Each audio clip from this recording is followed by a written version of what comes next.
There was an old house at the end of Elm Street that had stood abandoned for years. It was a house that no one dared approach, especially after the rumors began to spread. People said strange things happened there. Windows would open on their own, the door would creak in the dead of night, and sometimes faint whispers could be heard coming from within. But most terrifying of all was the cat. The house had been vacant for 12 years. Neighbors knew the tragic story of the last family who lived there. The family had been found dead one cold winter evening. No signs of violence, just lifeless bodies. The authorities had no answers. The house had been left untouched ever since. Yet one day, something strange happened. A small black and white cat began to appear on the porch every evening at precisely 2:13 a.m. It sat there, staring at the house, unmoving, as if waiting for something or someone. At first, no one thought much of it. Cats are curious creatures after all. But when the cat's nightly appearances grew consistent, people began to notice its odd behavior. It would arrive at the same time every night, always staring at the same window. And sometimes, on windy nights, the cat would look up at the window, as if it was waiting for something to happen. Curiosity soon got the better of the neighbors. One of them, an old man named Mr. Thompson, decided to set up a camera across the street to see what the cat was doing. He had heard the rumors about the house, but he never believed them. There's no harm in a cat, he thought. The first night, nothing unusual happened. The cat appeared, sat on the porch, and stared at the house. The next morning, Mr. Thompson reviewed the footage. He froze when he saw it. In the dark window, just behind the cat, a shadow had moved. It was fleeting, barely noticeable. But it was there.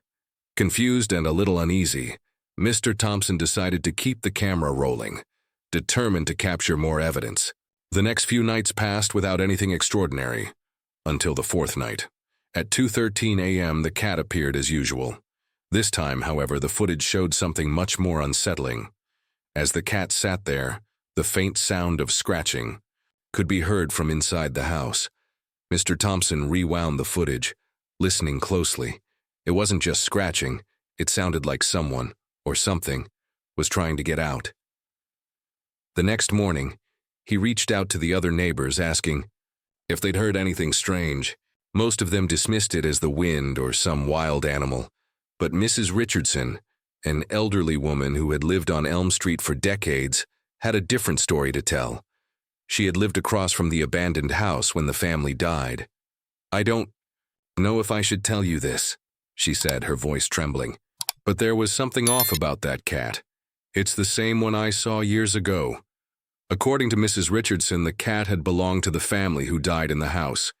It was the little girl's pet, a tiny black and white cat that was always by her side. After the tragedy, the cat disappeared, and no one ever saw it again. Until now. Intrigued and increasingly disturbed, Mr. Thompson decided to do some research. He learned that the family's daughter had died in a mysterious accident inside the house, and her death had never been fully explained. The cat, he now realized, might have been tied to the girl's spirit, returning to the house every night to wait for her owner to come back. But if the cat had truly returned, that meant something more sinister might be lurking inside the house.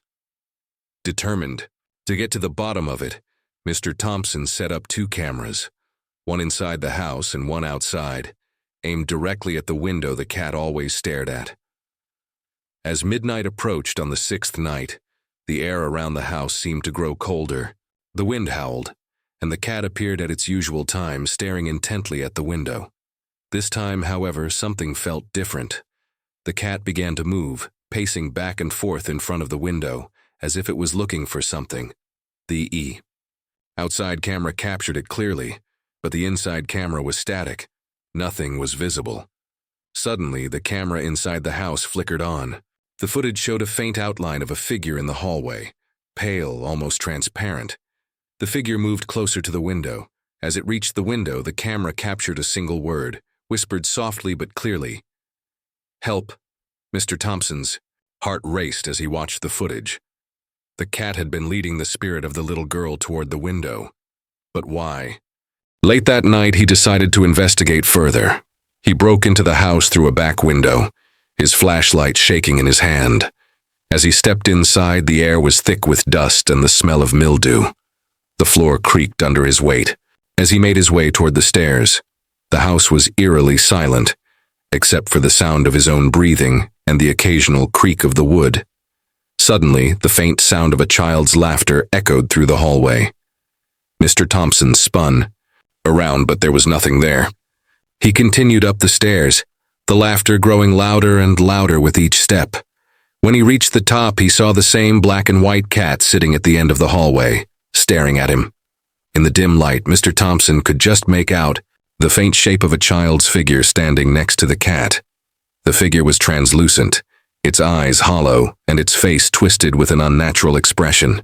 The cat meowed loudly, as if in response to the figure's presence, before turning and walking toward the open door at the end of the hall.